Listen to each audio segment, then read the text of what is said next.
그러면 고혈압은 왜 생길까요? 결국 이제 음식 생활 습관이 잘못됐다는 말씀이신데 이제 그것도 맞습니다. 보통 우리가 술, 담배 많이 피시는 분들, 많이 드시는 분들, 그리고 비만하신 분들, 음식 많이 먹어서 보통 이런 분들이 혈압 환자가 많습니다. 그래서 이제 그것도 맞는 말인데 실제로 고혈압의 원인은 유전이 상당히 많습니다. 자, 그러면 여기서 제가 질문을 하나 드리겠습니다.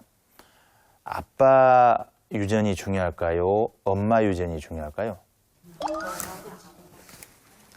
대한민국은 역시 이 부계 사회였지 않습니까? 그래서 아버지 유전자가 더 영향력이 있다고 생각하시죠?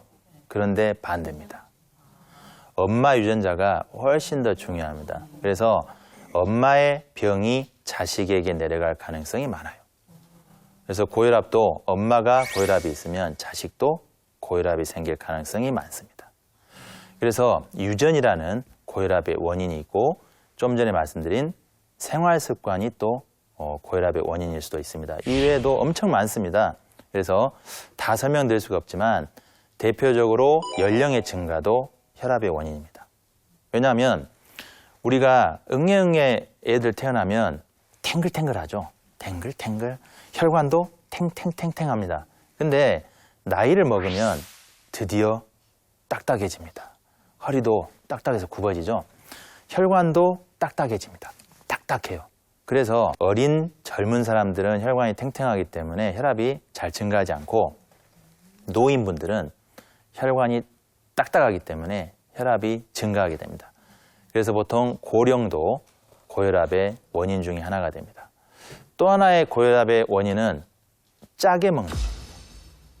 자, 대한민국은 전통적으로 국물 문화가 많습니다. 그러면 국물 문화, 국물에는 뭐가 들어가줘야 됩니까? 된장, 간장 들어가줘야죠. 그게 전부 소금입니다. 그래서 소금 섭취량이 많으면 소금은 특성이 아주 특이한 게요. 소금 분자는 물을 데리고 다닙니다. 그래서 우리가 짜게 먹잖아요. 그러면 혈관으로 소금이 들어올 때 물이 따라 들어와요. 그러면 혈관 안에 물이 많아지겠죠. 팽팽해지죠. 그러면 그게 압력이 올라가는 겁니다. 그래서 짜게 먹는 건 고혈압의 원인이 됩니다.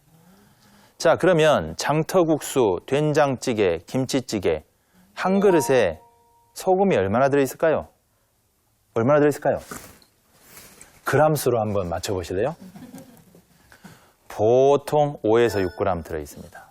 자, 5에서 6g이면 WHO가 권장하는 하루 총 권장 소금량에 거의 육박합니다.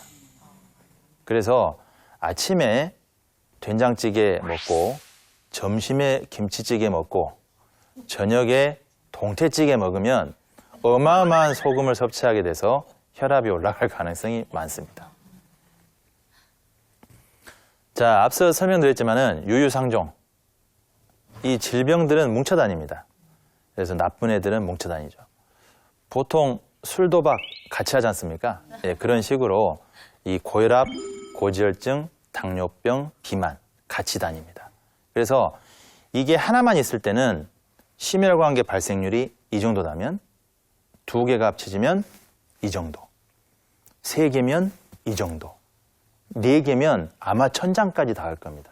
심혈관계 발생의 위험률은 동반된 질환의 개수에 비례한다. 이렇게 말씀드릴 수가 있겠습니다. 자, 그러면 고혈압 환자 중에 고지혈증에 동반 환자는 몇 %인가? 정확히 62.8%, 대한민국 자료입니다. 그래서 혈압 환자의 10명 중에 6명 이상은 뭘 가지고 있다고요? 고지혈증을 가지고 있죠. 자, 고지혈증은 왜 위험할까요? 기름입니다. 그러면 혈관에 기름이 끼는 거예요. 그러면 혈관이 어떻게 되겠습니까? 좁아지죠. 딱딱해지고 좁아집니다. 그러면 혈압이 어떻게 될까요? 더 올라가죠. 그리고 좁아지다가 계속 좁아져서 막히면 어떻게 될까요? 혈관이 위험해지죠.